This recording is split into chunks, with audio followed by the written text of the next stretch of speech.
All right, we're dialing Blake right now. Logan says the date was a 10 out of 10, so let's see. It's ringing. Hopefully he picks up and we can get some answers here.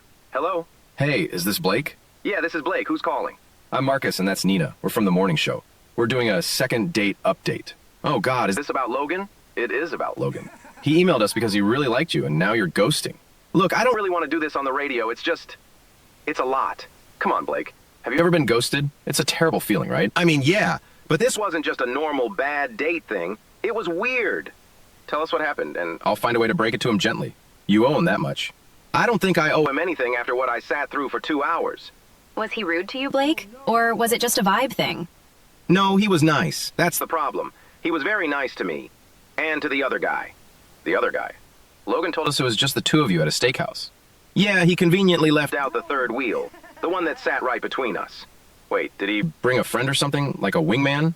I wish it was a friend. A friend wouldn't have been bubbling the whole time. Bubbling? What are you talking about? Okay, So so we sit down, right? And the first thing he does is take this glass jar out of a bag. A jar? Like a jar of pickles? No. It was a mason jar filled with this thick, beige, gooey stuff. And he puts it on the table, right next to the bread bag. basket. Okay, so you're telling me he brought his own condiments to a high-end steakhouse. I thought it was a snack at first. I asked him what it was, and he gets this really serious look on his face and says, "This Is Barnaby. Barnaby, like a person's name? Yes! He introduced me to a jar of fermented goop like it was His child. Wait, was it a sourdough starter? People got really into those during the pandemic. It was exactly that. But this wasn't a hobby. This was Was a relationship. So he just wanted you to meet his bread-to-be? That's a little quirky, but is it ghost-worthy? Marcus, You weren't there. It didn't just sit there. He started talking to it. Talking to The the... jar? He would lean over and whisper things like, "Don't worry, Barnaby, it's just the waiter." He was comforting The yeast? he told told me me Barnaby gets social anxiety in loud environments because of the vibrations. I thought he was joking at first. I laughed. He didn't laugh. Okay, that's... A very specific kind of commitment to a loaf of bread. Did he do anything else? Or did Barnaby just listen to the conversation? Oh, it gets way worse. About halfway through the appetizers, he looks at his watch. And he goes, "Oh no, it's feeding time." Feeding time. For the jar. He flags down the waiter. A waiter at a place where the steaks are $60. And he asks the waiter for a specific amount of lukewarm filtered water and unbleached flour. No way. The waiter actually brought it? The waiter looked like he wanted to die, but he brought it out in little ramekins. And Logan starts mixing it into the jar. At the table. Flour is getting everywhere. So wait, he's essentially performing a chemistry experiment during your romantic dinner. It looked like he was performing surgery. He was so intense about the measurements. He even had a little thermometer to check the water temperature. He brought a thermometer.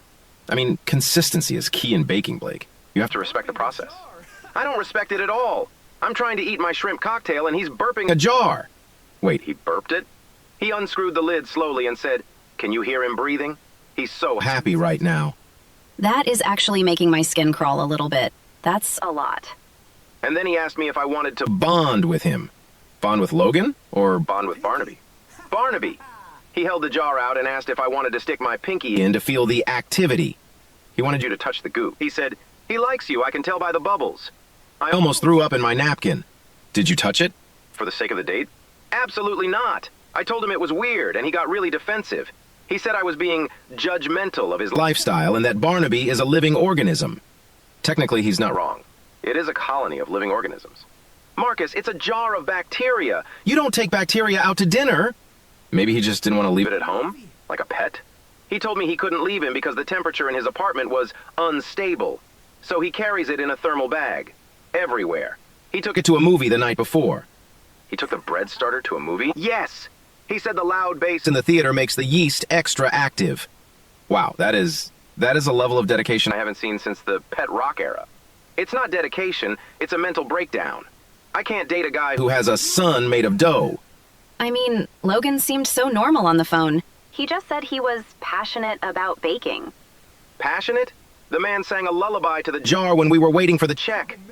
Wait, he sang to it? In the restaurant? It was a hum, but it was definitely a melody. He was shushing it because it was overproofed. Well, Logan is actually on the other line right now. He's been listening to to... everything you said.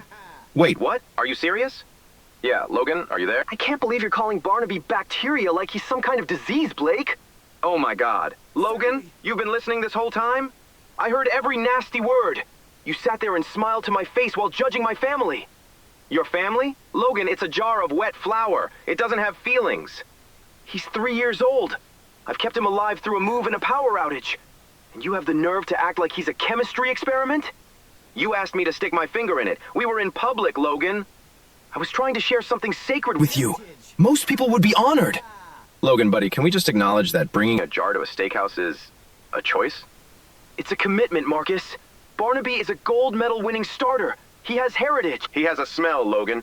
He smells like a brewery and old gym socks. That's the scent of life. You just want something boring and sterile. I thought you were special. I thought you were someone who could handle a mature relationship. A mature relationship with you, not with your fermented roommate. He's not a roommate. He's a part of me.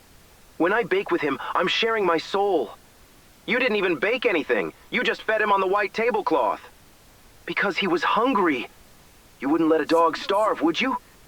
A dog is a mammal, Logan. Yeast is... it's a fungus. How dare you? You don't deserve the bread I was going to make for you. I don't want the bread. I don't want anything that comes out of that scary jar. You're so close-minded. This is why you're single, Blake. I'm single because I don't want to go to a movie with a thermal bag of goop. Logan, maybe you could just leave Barnaby at home next time? Just for one night? And let him deflate? Nina, he needs regular intervals of attention and temperature control. He's a loaf of bread, not a premature infant. Get a grip. I'm done with this conversation. You've insulted me and my craft. Good. Go home and talk to your jar. I'm sure he's a great listener. Okay. Okay, I think I know the answer, but Blake, would you like to go on a second date? We will pay for it. No. Unless you're paying for a lab to incinerate that jar, I'm out. Logan, any chance you'd leave the jar behind for a free steak? Never! Barnaby and I are a package deal. He goes where I go. Gross. Good luck with your sourdough son, Logan. Bye. Well, that was something. I guess some bonds are just too strong to break. I'm never eating sourdough again without feeling like I'm committing a crime.